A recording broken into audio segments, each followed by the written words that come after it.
Matt Schaff and Jared Small of DraftSharks.com here to run you through a preview of Week 1. If you've been with us for a while, our Thursday previews are going to look a little bit different this year. I'm no longer running through all of the games every week. Instead, we're going to focus in on some key players, some key situations, and those decisions that are actually difficult for the week to try to help you set those lineups. It's a new format that's still evolving. So if you got questions, suggestions, whatever, hit us in the YouTube comments. We definitely love hearing from you there, and we're open to whatever suggestions you have along the way. Or you can also give us feedback on the Draft Sharks Discord. You can get there via the Intel menu at the top of any page on DraftSharks.com.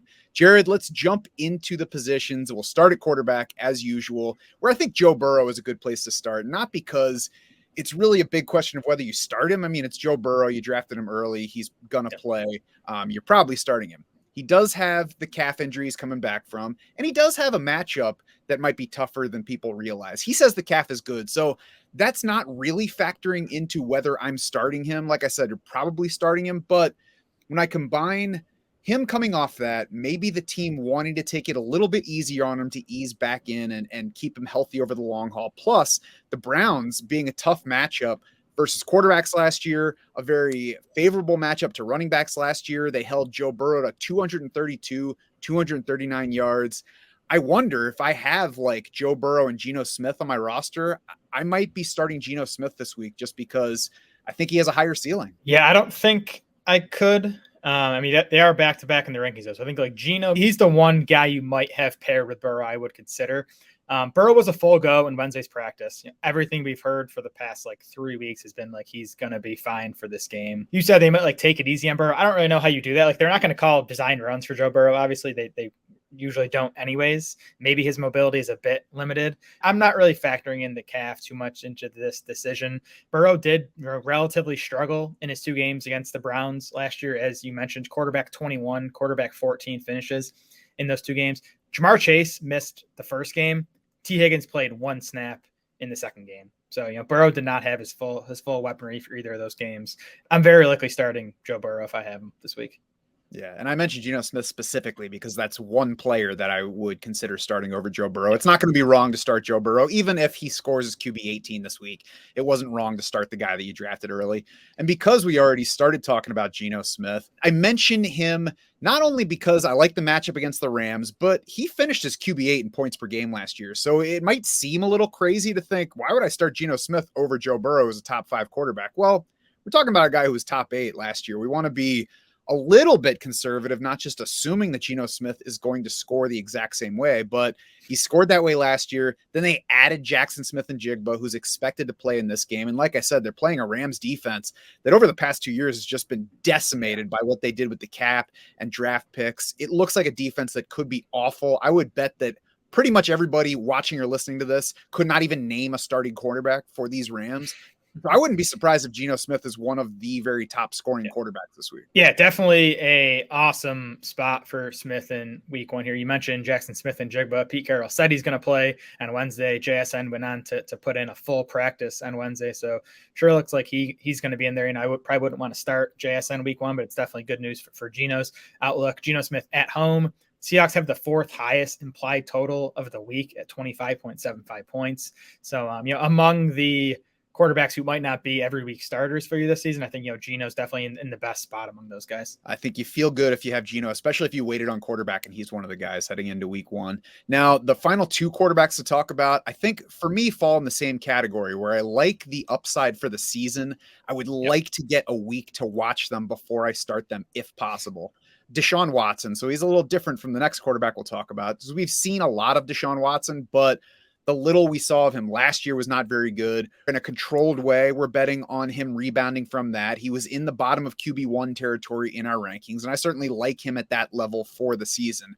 That said, he's opening against a Bengals team that was actually the 2nd worst matchup for quarterback scoring in the league last year by our adjusted fantasy points allowed. And you can see stats like that on our strength of schedule pages for all the positions. So I'm not saying you have to find somebody to start over Deshaun Watson, but if you have 2 quarterbacks, one of them's Watson, one of them's Geno Smith, maybe Kirk Cousins, I think I might lean towards sitting Watson in this one. Yeah, I think I'm most optimistic about Deshaun Watson this year as anyone on the Draft Shark staff, and even I would prefer not to use him this week for the matchup against the Bengals. The Browns have a kind of middling 22.75 point implied total. I think they're going to be higher than that a lot of weeks this season. So I think the Vegas lines are kind of suggesting to maybe play conservatively with Watson here. So yeah, I mean, I think Geno Smith, Dak Prescott, Kirk Cousins, those guys you might have been able to pair with Deshaun Watson, and if that was the case for you, I would start those guys over Watson this week. What about Tua against the Chargers versus Watson? Tua over Watson for me. I like Tua ahead of all those guys besides Geno Smith. Anthony Richardson is the last quarterback we'll talk about. And like with Watson, love the upside. I'm very curious to see what he does this year. But like Deshaun Watson, I would like to get a week of watching him before using him. Jacksonville was actually a pretty solid defense last year. Not terrific, but they also have some young pieces that could be better this year. It looks like a game that Jacksonville should take a lead in. So, Anthony Richardson in a trailing position, obviously we're playing him for the rushing. And if he's your top quarterback and you have, a much later one behind him, you can go ahead and use him. But I would like to be able to watch the rookie for a game before throwing him into lineups. Yeah, me too. Totally agree. We saw a decent amount of Richardson this preseason, and it kind of went as expected, right? Like the passing was very up and down. You saw the elite rushing ability. It was nice to see that translate to the NFL field. It wouldn't shock me if Richardson comes out, under Shane Steichen, who has the history with Jalen Hurts, no Jonathan Taylor, obviously for the Colts. It wouldn't shock me if Richardson runs like 11 times for 90 yards and a touchdown. But I think he's going to have to do something like that to deliver fantasy points, because I don't expect him to do a whole lot in the passing game. Yeah, it also wouldn't shock me if he throws for 145 and no touchdowns and a pick or two. Right. So, I mean, we like the rushing floor, but if you can help it, it would be nice to look somewhere else for week one. Over to running back, we've got Alexander Mattison first up on the list. And Jared, I put him down because he's sitting right in that fringe of RB1 territory in our rankings this week. For me, Mattison, both this week and for the year, is a bet primarily on the situation and his expected workload as opposed to the player's talent. So I think if you drafted Alexander Mattison at the level where you had to draft him in August, at least to get him, he should probably be in your lineup for week one based on those factors. The matchup is probably not good, though. We don't know yet. It's week one. So we're, making educated guesses at best on all of these matchups, but the Bucs have perennially been tough against the run. So I wouldn't be surprised if it's a tougher rushing day. That said, the Vikings are tied for the fourth highest implied total of the week. So it's quite possible Mattison has trouble gaining yards, but scores a touchdown on his, 46-yard rushing day, and he's fine for you. Right. Yeah. I think the longer term bet against Mattison was that, he's just not that good. And if, Minnesota sees that for a month or a month and a half, then they might, start giving Ty Chandler more work or something. But everything we heard all offseason, really, since the Dalvin Cook departure, is that Mattison's going to, at least open the season as, something close to a feature back for Minnesota. He didn't play in the preseason. He got like the feature back treatment in the preseason, not playing any of those games, whereas Ty Chandler played quite a bit. So I am expecting Mattison to be like a 70+% snap guy, at least for week one. We'll see about the Bucs matchup, but we like that Mattison, again, his Vikings have the high implied total. They're 6-point home favorites, so this is a game Minnesota should be able to control and get Mattison 15 plus carries plus some work in the passing game. Yeah, I look at the rankings. I'm like, Mattison is as RB12. I'm not sure I love that, but if he's RB16, I mean, that's not changing much for a whole lot of teams. So I like the situation. J.K. Dobbins, I have an easier time getting excited about this week. The Ravens have the third highest implied total for week one. They are favored by 10 at Houston, a team that was weak in run defense last year. Again, we'll see about them this year, but I certainly don't see anything about it that says the Texans are going to go from doormat to brick wall against the run. Yeah. I think it's also interesting to look at the market on the yardage props for both Lamar Jackson and Dobbins. We've got Lamar Jackson at 215.5 passing yards, which is fairly low even for Jackson, especially for the matchup. And yet Dobbins is at 54.5 yards. So it looks like Vegas is trying to just be conservative on Baltimore actually throwing the ball more and being better throwing the ball, and Dobbins actually leading the backfield. we'll see what happens in the game. But to me, that presents opportunity on both players. Yeah, and if you remember too, the Texans were the best matchup for opposing running backs. They were the worst matchup in terms of adjusted fantasy points allowed to quarterbacks. And it wasn't necessarily because they were a great pass defense last year. It was just that teams were able to run against them. They were playing with leads against Houston, and they just didn't have to throw and rack up much production in the passing game. And that could definitely be the case in this game for Baltimore as, big home favorites, as you mentioned.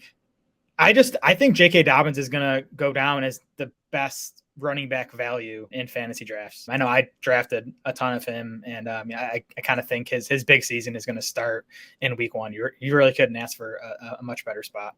Yeah, I mean, even if they don't want to overload him on carries, he could easily carry, 15, 16, 17 times against Houston and have a really big day. He put up big yards, big efficiency late last year when he was, much closer to that follow-up knee operation. So I think he's an exciting week 1 play, and I've already bet the over on his yardage this week.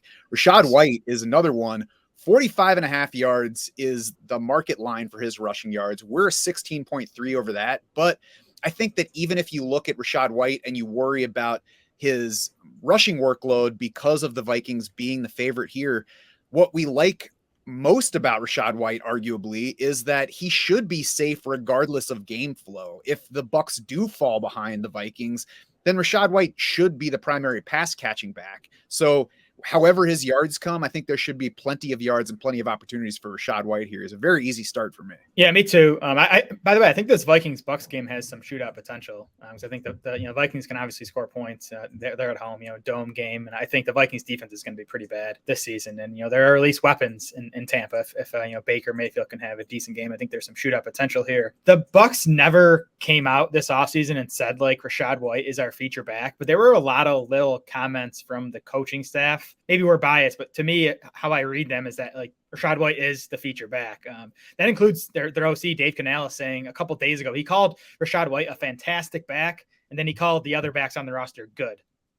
So, I read that as, we have these other guys that can mix in here and there, but, Rachaad White is our best back, and we're going to treat him as such.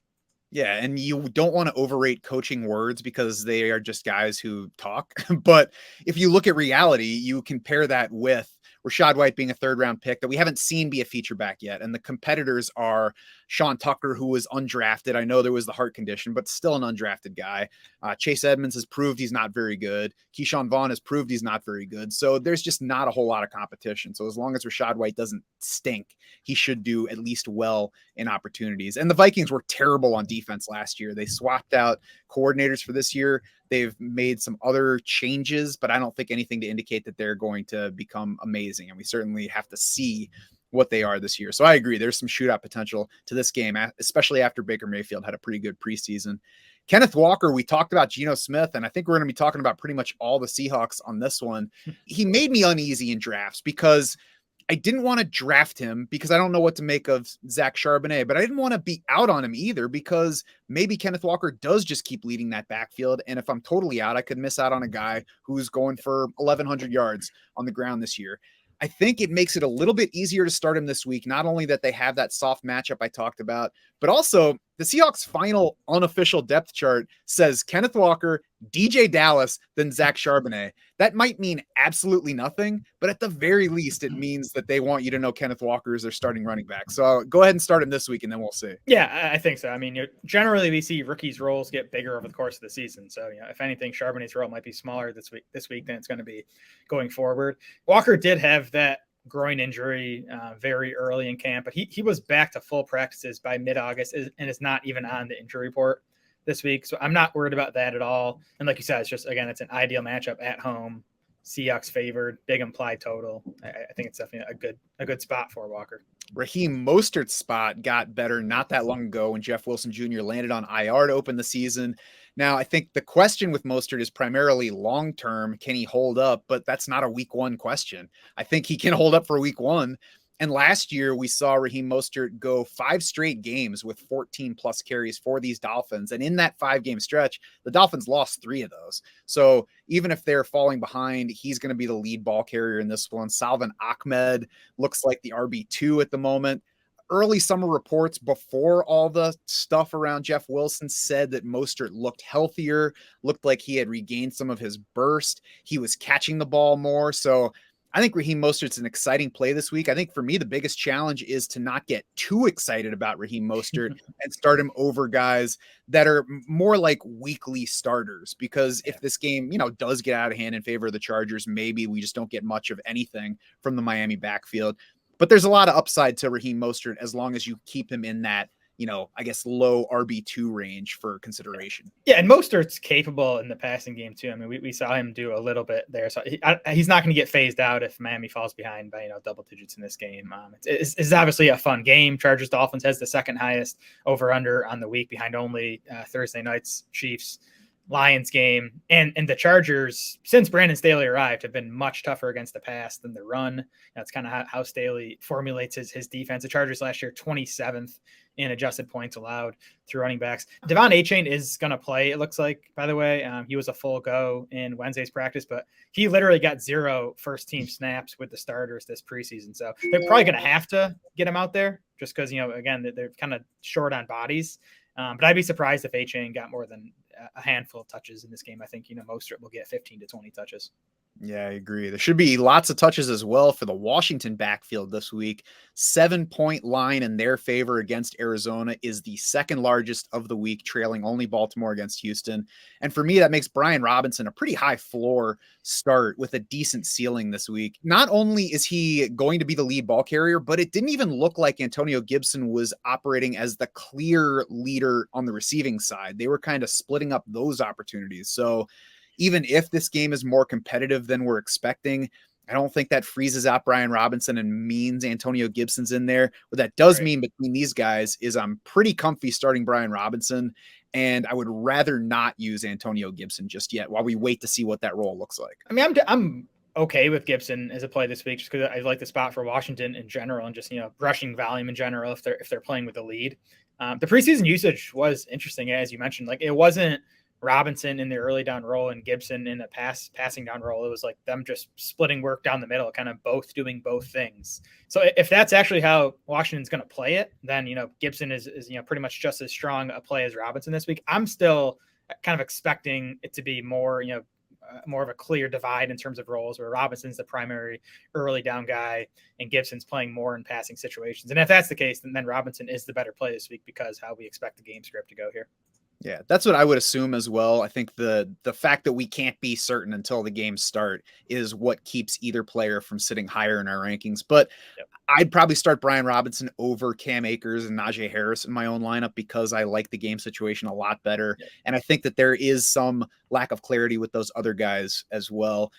Probably not playing him over Dameon Pierce. I want to. That one's really a toss-up where I know about Dameon Pierce's role with Houston and I worry about the matchup. So, week 1 of the year where we haven't seen anything really from any team, I would tell myself, all right, let's play Dameon Pierce here. We'll see what happens with him this week. And then, if things change, maybe it's Brian Robinson the next time. Pierce definitely, I think, a safer bet for snaps and touches, but obviously a much, much better matchup for Robinson. As far as we know.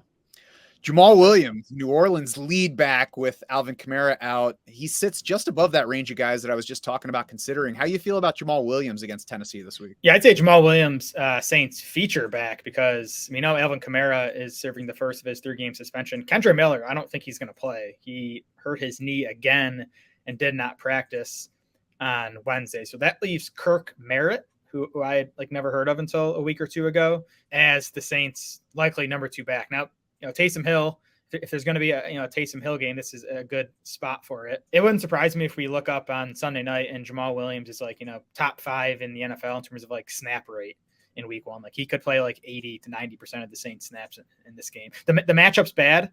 Tennessee's been good against the run for a while, including last year. They allowed the second fewest running back rushing yards. Based on volume, I think Williams makes a pretty solid RB2 play this week. Javonte Williams is somebody that's generated plenty of buzz with his comeback from the knee injury last year. But to me, he's similar this week to Anthony Richardson in that I'm very happy with how things are going. I like the outlook for the season, but I would rather see a week of Denver's actual usage with Javonte Williams before I decide to put him in my fantasy lineup. Yeah, I would rather wait. Some teams probably don't have that luxury. Williams is not even on the week 1 injury report. So that's good news. Sean Payton said Williams will have a, quote, big role this weekend. He then went on to say, he kind of alluded to that, there is going to be a snap number for Williams where they don't want to take him over. Peyton wouldn't say. He actually said he doesn't know what that number is yet. I'm definitely not expecting Williams to come out there and get anything close to a full workload. We're pretty much projecting something close to a 50-50 split between him and Perine. But the matchup's good against Vegas, which helps too. So I do think Javonte Williams is in that running back 3 flex discussion. Yeah, if you waited on running back and he is one of your higher drafted running backs, I think it's okay to go ahead and take a shot on Javonte Williams for that matchup. And if you want to know who belongs in your starting lineup, then you should check your team intel page on draftsharks.com. It syncs with your league to get your exact scoring and lineup settings. We've got a formula in there that starts with our weekly projections, but also includes player upside, and then clearly displays who we recommend for your specific lineup. And if you still want more info beyond that, if you got one last spot that you just can't decide on, click the Who to Start tool under the tools menu on draftsharks.com. Enter the players you're considering. You'll get a full breakdown of each guy to help you make that decision. Wide receiver, Jared, we started talking about him before, but the Seahawks wideouts lead this area. Jackson Smith-Njigba is expected to play, practice in full Wednesday. What do you think about this trio for setting week 1 lineups? Well, I think DK Metcalf and Tyler Lockett should be in your starting lineup. I think they're both top 20 options in our week 1 rankings. You mentioned this Rams secondary. On paper, it looks like one of the worst in the NFL. JSN, I would try not to use just because there's a chance that his snaps are just not what they're going to be by the time we get to October. Just the fact that he's coming off the wrist injury, he missed a couple weeks of training camp as a rookie. So Smith-Njigba would be someone I'm not trying to use. But again, if you're in that range in the 40s of the rankings, he does have upside because of his talent and because of the matchup. And time lost to injury aside, we don't know what his role is going to be anyway. We don't know what Seattle really wants to do with him playing time wise. So it'd be nice if you can get a week of watching that before tossing him into the lineup. Chris Godwin and Mike Evans both sit inside our top 30. It's not a shock. It's not far from where they were in the preseason rankings. I think, Jared, helping them this week is shootout potential that we talked about, potential trailing conditions if Minnesota does jump out to a lead. The Bucs should run the ball more than they did the past 2 years this season, but it's not like they're built to lean on the backfield. I mean, Chris Godwin and Mike Evans are arguably their 2 best players across positions. So there should be plenty for both of these guys, plenty of volume. And like I said before, we're talking about a Vikings D that was very bad last year and needs to prove otherwise this season. Yeah, Vikings pass defense, and I guess defense in general is definitely one we're going to, I think, be attacking for a lot of the season. You mentioned before that Baker Mayfield had a nice preseason, which is nice to see, better than him not having a nice preseason. So that makes Evans and Godwin a bit comfier. The Vikings added Byron Murphy in free agency, who's easily their best corner. He's their only proven corner. It looks like he's going to play mostly on the interior this season. So he's going to be more of the Godwin matchup in this game. So I actually think, in terms of, wide receiver corner matchups, that Mike Evans has the better matchup in this game. He's someone I'm going to consider using in DFS tournaments this week, because I think there's the potential for it to be one of those, classic big Mike Evans games. I would add that the fact Byron Murphy was available on the open market doesn't push me to believe that he's going to shut down Chris Godwin here. Plus, I wonder if Baker Mayfield can throw the ball far enough to take advantage of Mike Evans. Hopefully. Yeah, it's not a shy away matchup for Godwin. I just think between the two, Evans theoretically has the better matchup. Tennessee, we've got DeAndre Hopkins, we've got Treylon Burks. They are separated by quite a bit of space in our week 1 rankings. Jared, first of all, I guess sell me on DeAndre Hopkins as wide receiver 22 in PPR this week. Yeah, and maybe we should adjust this because Treylon Burks was a full go in practice on Wednesday. When I initially did these projections, I was expecting Burks to play, but maybe not be a full go. And the fact that he was full go on Wednesday, maybe he is going to play his normal workload. I'd still be a bit gun shy starting Burks just because he missed so much time in August, and he obviously does have DeAndre Hopkins to compete with for targets now. So maybe the gap's a bit too big, but I do think Hopkins, he has more target potential this week, I think, than he will most weeks, just as Burks kind of gets back into the swing of things. Yeah, I'll defer to Hopkins over Burks for week 1 lineups for the reasons you just mentioned. I mean, they paid DeAndre Hopkins despite having Treylon Burks, who was healthy at that point. So clearly they want him to be heavily involved, and we'll start seeing just how heavily that is in week 1. There could be an extra challenge for Hopkins in the coverage matchup with Marshawn Lattimore, although we don't know for sure how they'll play Lattimore on the other side. And we also don't know about Lattimore's health because he tweaked a knee on August 18th in a joint practice and then was out until this past Monday, was a limited participant in Wednesday's practice this week. So we'll see about Lattimore for that game. We'll see how good he is this season. I'm not downgrading a wide receiver for him yet, just a potential extra challenge. So I'm not excited for Hopkins. If I'm deciding between them, it's certainly easily Hopkins, and I'll try to shy away from Burks a little bit until we get some in-season evidence on how playable he might be. Yeah, plenty of Burks in best ball. So if he does have a nice game on Sunday, I'll still be happy. That is the comfy place to have him right now. Nico Collins, we might have in both places because he's even higher in our week 1 rankings than we had in preseason, Jared. We've been high on Collins ever since our rankings first got published this year. What pushes him up even a little higher for week 1? Yeah, like when I set out to start, putting together the week 1 rankings, I didn't have in mind that I wanted to have Nico Collins higher than we had in preseason. Just kind of worked out that way. And I think at some point you kind of should just trust the numbers. I just feel better about Nico Collins standing as the clear number 1 receiver in Houston right now than a lot of the other guys in that range. We kind of thought Nico would be the number 1 heading into the summer.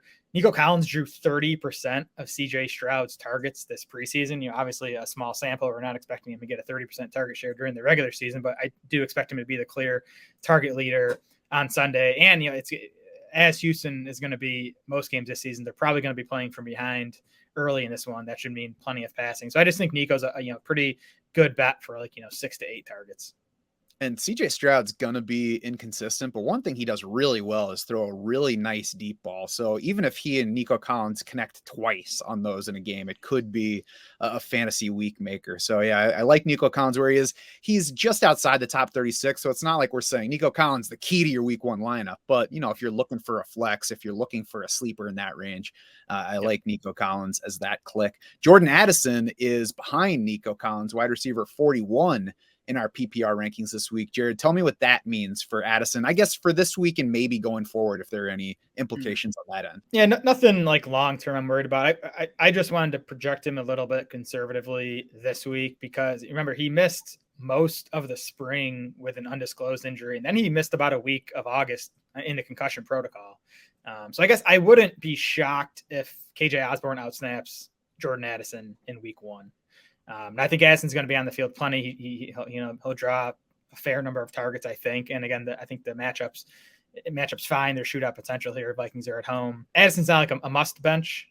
If you draft him as your wide receiver 3, he's probably okay to stick with. And I would expect to see him higher in the weekly rankings going forward. I just think play it a little cautious in week 1 for the rookie.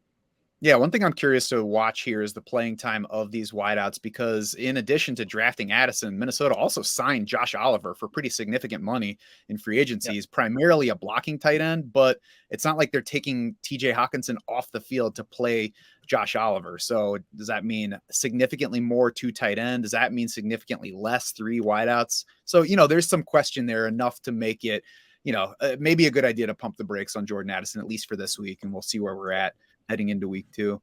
Now, there are leagues where you'll find players such as Treylon Burks, Nico Collins, Jordan Addison, even on waivers. Most waiver advice focuses on deeper leagues. Our free agent finder specifies waiver advice for your exact league, though. It highlights top picks among who is actually available in your league, and it gives you a number of ways to evaluate those player values, whether you're looking for a fill-in for this week, whether you're looking for most rest of the season upside, whatever your parameters are, we got you covered. So use the free agent finder, check for your league specifically.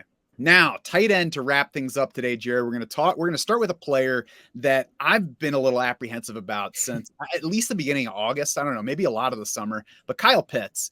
So obviously it's week 1. We're primarily focused on whether to use him. And I think if you drafted Kyle Pitts, you basically have to start him this week because you drafted him as a top 6 tight end. There's no point in drafting a top 6 tight end so that then you can platoon that with somebody else during the season. So you go ahead and use him this week, most likely if you drafted him. But here's why I'm a little wary. One is the knee, which doesn't seem like it's gotten all the way back to 100%. He's been wearing a brace. 2 is the offense, which we know leans run, and I'm just not sure I trust to take full advantage of Kyle Pitts' talent. And 3 is tied to that. There was the recent, I don't know if it was a report or just words from Josh Kendall of The Athletic, but he said, I won't be surprised if Kyle Pitts is no more than the number 4 target here. Now, I think that that's a good example of a beat writer just saying something and not actually thinking about what it means, because I think it would be nuts if Kyle Pitts is the number 4 target on this team.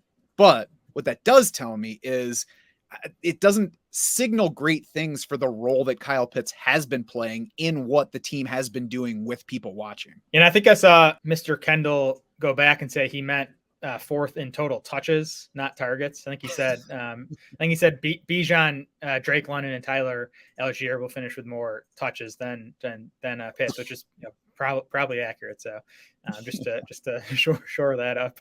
But yeah, I mean, I still have concerns about Kyle Pitts' usage and what Arthur Smith's going to do with him. We saw Kyle Pitts once in the preseason. He ran a route on 5 of Desmond Ritter's 10 dropbacks. That's not good enough.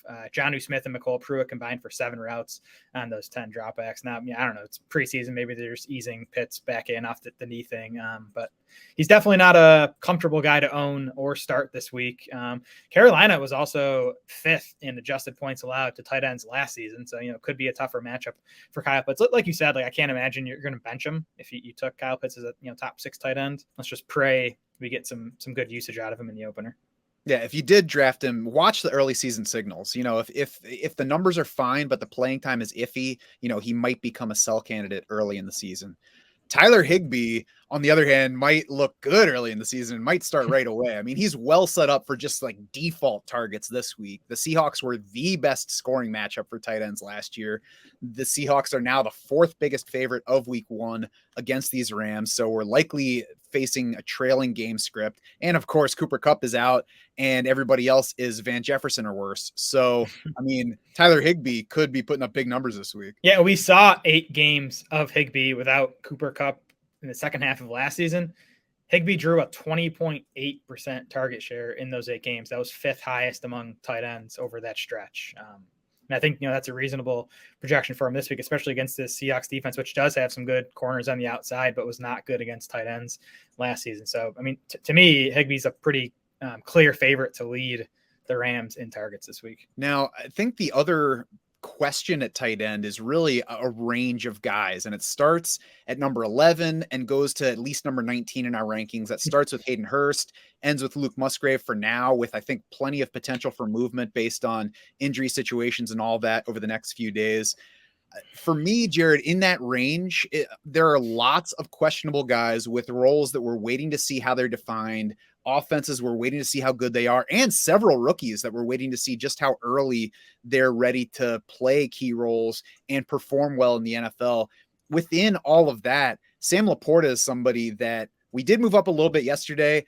I would even move him up a little higher in that range because I'm willing to chase the upside that he has in the week's highest projected scoring matchup with Kansas City and chasing all the buzz that we've heard ever since he arrived versus, whatever risk that I think he shares with the other guys he's competing against in that range of the rankings. Yeah, and we'll be arguing about this range of the tight end rankings all season because, it's just a bunch of similar guys. And it'll get more clear as we, start to see, target shares and playing time and all that stuff. But it's definitely tricky week 1. I'm with you that Laporta, among these 8 or 9 guys, the ceiling on him is just as high, if not higher than everyone else's. So that's working in his favor. I think if you want a safe guy this week, to me, it's Hayden Hurst, who, we were high on all offseason, really, since he signed that, surprisingly big deal with Carolina. The preseason usage was good.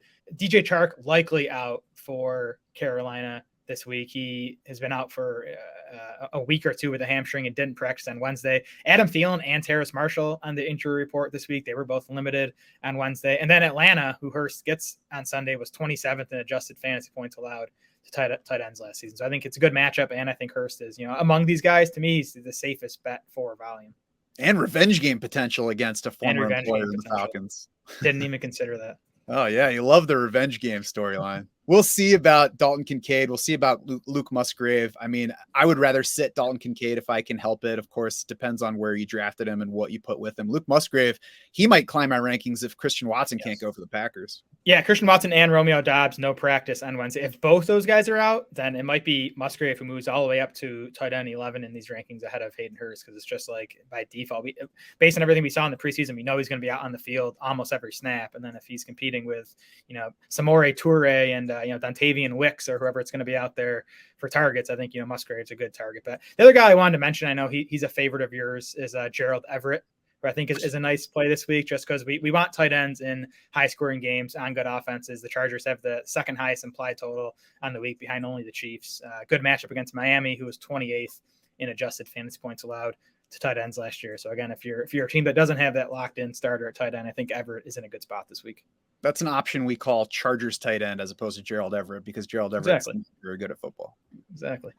Finally, streaming defenses. It's, the regular season. So let's hope that you already have your defense roster that you're playing week 1. But just in case, we're going to do both week 1 and then week 2 options. And Jared, I think Washington's the obvious one, like so obvious that I drafted it in my FFPC main event draft for this matchup with Arizona and Josh Dobbs. So in case you're looking for one and Washington's not available, my next 2 are the Jaguars against Anthony Richardson, and we'll see if that's a mistake or a great spot. And then the Broncos at home against the Raiders, I think, are another good one. I like Jacksonville. I kind of like Minnesota, who we talked about being a bad defense, but it's just like if you're getting 40 Baker Mayfield dropbacks behind a questionable offensive line, I think Vikings defense has some upside. The Saints don't sit quite as high in our week 1 rankings, but I think they're a fine play at home against Tennessee. And then we've talked about on in other articles and on other podcasts about the Saints schedule. I mean, if you just look at the first 6 games, Tennessee, Carolina, Green Bay, Tampa Bay, New England, and Houston, like you could be fine starting the Saints for all 6 of those games. I think they get the Jaguars after that, who you'd probably want to bench them against. But then even beyond Jacksonville, there's like another 4 or 5 solid matchups for the Saints. So if you kind of don't want to worry about defense for the next month and a half, which is not a bad idea depending on the rest of your life, I think the Saints are a good D to just grab right now. And it's going to be interesting to see how good a defense they are, because they have some aging pieces and then some other parts that we're waiting to see on. But, it'll be a good test for how much does it matter how good the defense is versus the matchup. Yep. For week 2, another reason I like Denver for this week is because you can keep Denver for your week 2 defense when they are home against Washington. Now, we'll see both what the Broncos defense looks like this week, and we'll see what Sam Howell looks like this week. And it might be by this time next week, I'm like, I'm scared to play Denver against Sam Howell. But I think as of right now, I'm willing to bet that Denver at home against a guy making his 3rd NFL start is at least a solid play. Yep, I'm with you there. On the other side of that game, if you do have Washington for this week, I think you can keep them and just roll them against Russell Wilson, who really throughout his career has been a guy that's taken a bunch of sacks, and that definitely didn't change in Denver last year. The other team you could grab now would be the Giants. I just think starting the defense against the Cardinals, at least until Kyler Murray comes back, is going to be a viable strategy, whether it's Josh Dobbs under center again or Clayton Tune. It's a bad offensive line in Arizona, so I really think you could stream defense against Arizona all season, probably end up with top 10 numbers. And I think now that we're into the season and, like Leonard Fournette has not signed with anybody, it's okay to drop him for that second defense to get ahead of the week 2 streamers and make sure that you're set for your starting lineup. For sure. Yeah. I mean, Fournette's a good example. Like him and Hunt, I have, we've had people email us about them this week, and I've said, I think it's fine to drop both those guys. I would say in general, I'd rather drop a bench wide receiver for a second defense than a bench running back. If you have, any running back who seems to be an injury away from the lead job, I would definitely try to keep that running back. Yes, I would not go dropping Tyjae Spears for your week 2 defense. Exactly. So that's it for this week 1 preview show. We're going to be back Friday to talk DFS. And then starting Tuesday, we're going to have a new weekly waiver wire show. So make sure that you subscribe wherever you get your podcasts. Please leave us a rating and a review. We not only love your feedback, but we appreciate your help in growing our audience. Thanks for watching and for listening. Now let's go win this week.